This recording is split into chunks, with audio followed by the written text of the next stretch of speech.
Yaksainchat Histakshet Lahozet, hello, it's Ainchat here, or Sean Atleo, coming to you from the Assembly of First Nations office in unceded Algonquin territories here in Ottawa.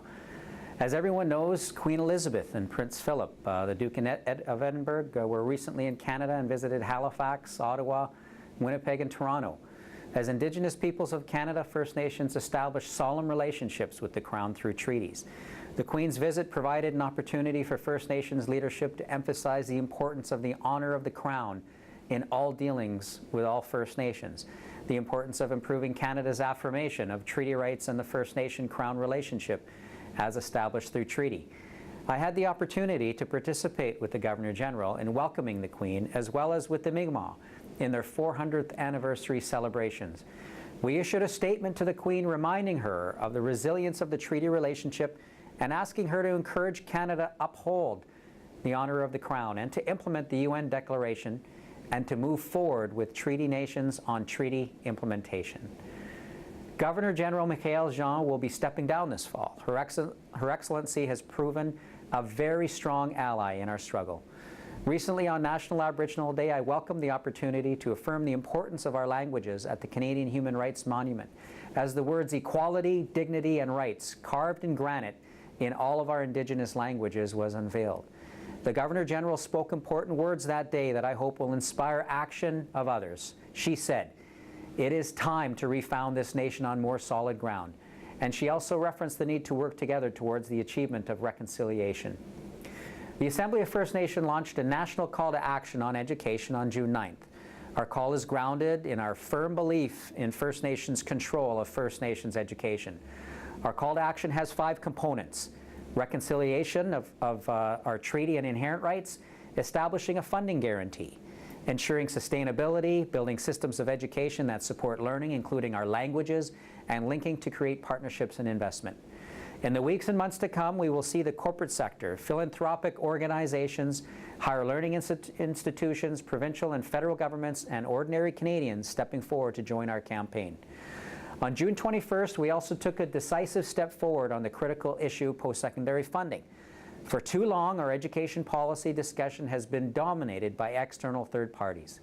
AFN commissioned a special discussion paper bringing together our own experts, each with decades of direct experience within post-secondary education, by and for our people. Our experts developed an important paper that we released on June 21st to encourage dialogue and debate among our nations in order to set a clear path forward of our own making. Thousands of First Nations citizens and supporters participated in rallies and marches. On June 24th, the day before Canada welcomed world leaders to the G8 and G20 meetings to draw attention to our issues. The AFN supports all peaceful actions taken by our citizens. In fact, First Nations leaders designated 2010 the International Year of Action. Our citizens are seizing the opportunity on many issues and on many fronts to press for action on the First Nations agenda. At the AFN, we're working on these issues every day, year-round. The AFN executive has set out innovative plans for progress. All we require is a willing partner who will work with us in the spirit of partnership and mutual respect, principles embraced in the treaties and the United Nations Declaration on the Rights of Indigenous Peoples. The message from leadership and the grassroots is the same. We're ready to work. We need to move forward, and we will not wait. The House of Commons has adjourned until Monday, September 20th, 2010. There are still a number of pieces of legislation before the House that are not consistent with the goals of First Nations and have put First Nations into positions of responding rather than being partners in change. I hope that the summer break can provide an opportunity to continue to build relationships and influence real change and transformation away from the Indian Act and impose solutions and towards treaty implementation and the recognition of our title and rights and sustainable support for our government's change. We have already begun this work with our First Nations Advocacy Day on the Hill, which was held June 9th and 10th and was a great success. We'll be holding a second session of Advocacy Days this fall when Parliament resumes. More on the United Nations Declaration. As Parliament rose for the summer break, our biggest disappointment is that Canada has not yet acted on its commitment to the speech from the throne to formally endorse the United Nations Declaration on the Rights of Indigenous Peoples. We have consistently encouraged Canada to move forward without delay and to jointly, with First Nations governments, develop a work plan of shared action. We need to move forward, transforming words into action, and we have proposed specific requirements, including engagement with all First Nations through a gathering on First Nations Crown relationships. Another very important event this month was the inaugural event of the Truth and Reconciliation Commission on June 16th to 19th in Winnipeg. This is the first of 7 national events that will take place across the country. I attended the first day on June 16th and personally was incredibly moved and touched by the sharing and the courage demonstrated by the survivors that were gathered, as well as the openness and willingness of Canadians to listen to their stories. More than 425 survivors gave statements publicly or privately at the event. The work of the TRC is one important component of building reconciliation with Canada. Shortly after the 2008 earthquake in China, First Nation chiefs from BC saw a photo of an elder holding a goat skin drum outside the ruins of his home. The image moved chiefs to visit those devastated by the quake. Upon their return home, they carved a totem pole as a gift to the people as a symbol of strength and healing and the bond between our peoples.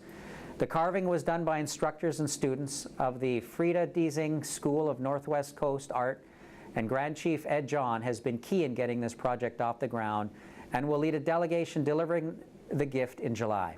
This is the first time in history that a totem pole has been given as a gift to an Indigenous group in China, and it carries great significance. The Kawakatus First Nation, 200 kilometers southeast of Saskatoon, Saskatchewan, were hit by a tornado just this week. 15 homes were destroyed and 70 people have been left homeless, and many in the community are without services. Our thoughts and our prayers are with the community, and we are grateful no one was seriously hurt. The Canadian Red Cross is accepting donations from people wanting to assist those affected by the extreme weather in Western Canada. Funds will support cleanup kits, groceries, and other items for immediate needs, as well as longer-term assistance, such as helping the hardest-hit families with recovery planning as they work to rebuild their lives.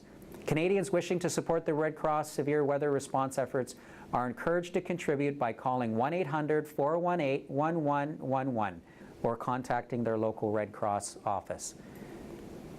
Thanks, and farewell for now.